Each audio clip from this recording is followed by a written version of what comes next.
Welcome to the Content Amplified podcast, brought to you by Masset. Our goal is to help you get more from your marketing content. Each episode is a 10 to 15 minute interview with industry experts that share amazing insights to help you squeeze as much juice from your content as you possibly can. Here's today's interview.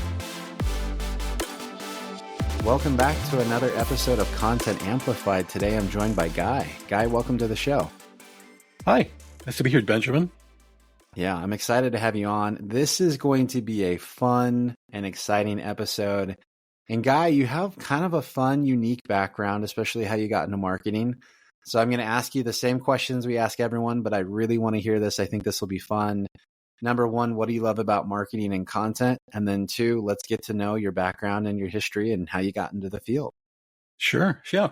So hello, everyone. My name is Guy Nadivi. What do I love about content? Well, my approach to marketing is it should focus on solving problems. That's the primary goal of marketing. And in solving a problem, you have to educate. Often, you have to educate the target audience, and you do that by creating content that helps them learn about how you solve the problem. And so content marketing is one of the most important aspects of marketing. Your other question was how I got into this. Well, I'm currently a senior marketing executive, primarily in high tech, with the bulk of my experience in marketing products and services in the automation, AI, and cybersecurity fields. Ironically, I'm currently serving as a fractional CMO for a couple of non-technology companies. But I started off my professional career as a techie, doing programming and system administration. And then I had a consulting firm that grew kind of fast, and I wasn't able to continue doing the programming and the system administration because I had to run the company and do sales and do marketing. And turned out that I had a bit of a knack for that. And the reason why, I think, is because I approached marketing and sales from a consultative perspective. I was focused on how can I solve the customer's problem? And that seemed to work. And it's always worked for me whenever doing sales or marketing. So anyways, through a convoluted process called life, I ended up focused on marketing. And here I am. I love it. And I love the background.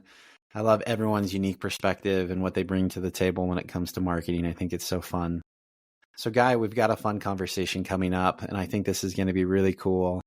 Really today, what we're talking about is content marketing and the workflow around that. And I think this is going to be a very tactical, really helpful episode today that will be really cool. You just recently published an article and several actual articles on LinkedIn. Where did that come from? Where did that inspiration come from? And tell us about it. Yeah, let's dive into that. Having come from a technical background earlier in my career and also being a certified project management professional, I have a deep appreciation for the need to implement orderly processes when dealing with information. And marketing departments today are expected to produce a lot of information in the form of content. That content, things like brochures, ebooks, case studies, videos, social media posts, and podcast episodes like this one, all have unique production life cycles that can include many touch points scattered across multiple teams. And those teams can reside within marketing, within other departments in the organization, and with outside vendors. And so as a content deliverable is making its way through all these touch points, it can be difficult to track its progress and make sure it's completing each step of its development lifecycle. As I said, marketing is expected to produce lots of content these days. So the more content deliverables marketing is assigned, the more daunting the challenge becomes to track all of it.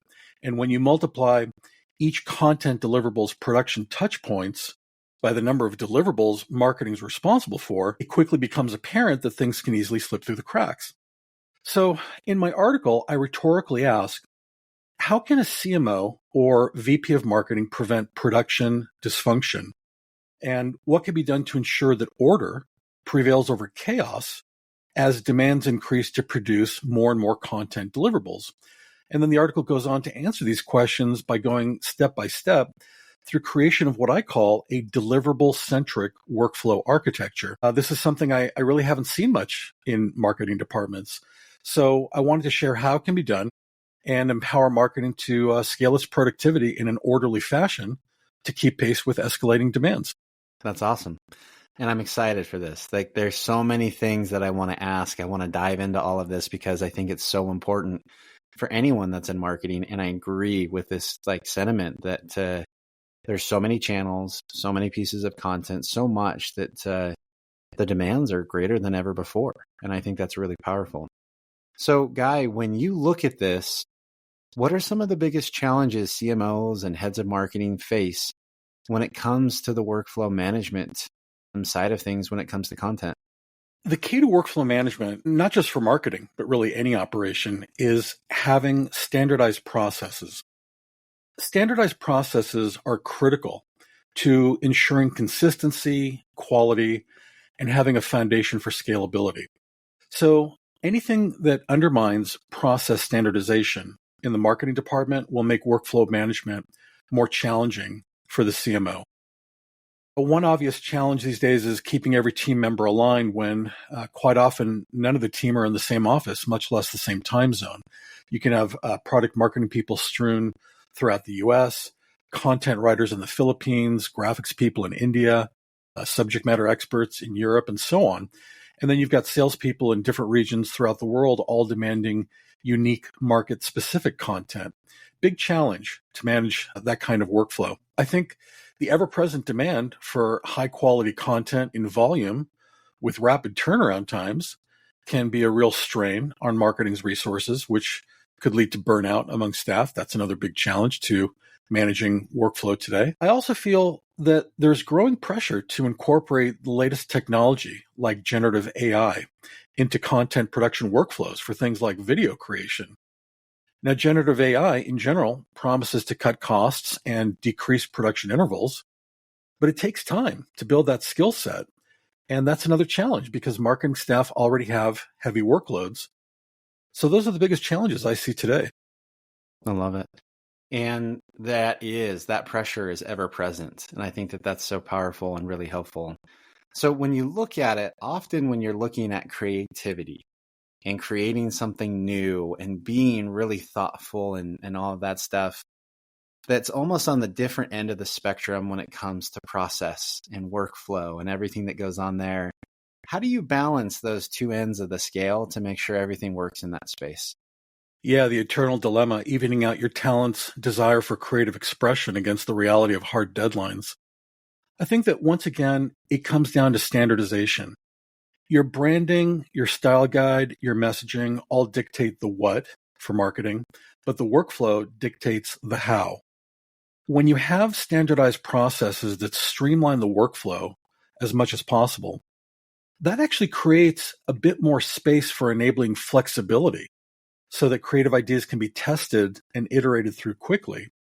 So by aligning a team's creativity with business objectives, a CMO can help facilitate more balance. Also, I think servant leadership is important here on the part of the CMO. To be a servant leader means to share power by putting employees first. And if the employees understand that's where you're coming from, they'll respond positively. I like how you're talking about the actual workflow itself actually unlocks the ability for creativity, because I do think we often think of them at the opposite end of the spectrum, but really one can lead to the other. So I think that's cool. So you mentioned technology. Technology plays a big part in all of this. How do you leverage technology and the right tools when you're looking at marketing workflows, especially around content? Well, needless to say, technology is vital here. I think especially in an increasingly fragmented work environment like I previously described, I think the first thing to remember is that businesses are basically a collection of processes, and marketing departments are no exception. Marketing's processes, along with all their constituent details and deadlines, need to be overseen with strong project management skills. That project management oversight needs to be supported by a capable project management tool. This is especially true for marketing departments with heavy workloads. There's quite a few capable project management tools out there, and I'm sure your audience is familiar with many of them, like Monday.com, Asana, ClickUp, Basecamp, Trello, Zoho Projects, and lots of others. Deploying one of these should provide the CMO with a solid project management tool to help in governing and reporting on all of marketing's production projects. And if deployed just right, the project management tool can evolve into becoming the marketing department's central operating system, a single source of truth for real-time status updates on all activities related to all deliverables for all stakeholders. Once that's in place, the CMO or VP of marketing will have real-time visibility into individual and team workloads, both current and upcoming. And that in turn provides the ability to perform capacity planning, thanks to real-time information about the workload pipeline. With that capability, the head of marketing can now see where the bottlenecks are and maybe shift some resources around, or maybe hire more staff or freelancers, or maybe rearrange projects based on shifting priorities. So a good project management tool combined with Microsoft Teams or Slack as a workstream collaboration platform should provide a CMO with the right tools, and then it just becomes a matter of configuring them correctly in order to optimize marketing's workflow. All right, we're going to make this actually into a 2-part episode. The conversation goes on for a little while, and it's really impactful and really good, but we do want to keep these episodes short to really follow the theme of your daily marketing advice. So stay tuned tomorrow for the rest of the interview, and have a wonderful day. Thank you for listening to the Content Amplified podcast. Please subscribe and leave us a review. And for additional ways to get more out of your content, visit our website at getmasset.com. That's getmasset.com. And tune in next time to the Content Amplified podcast.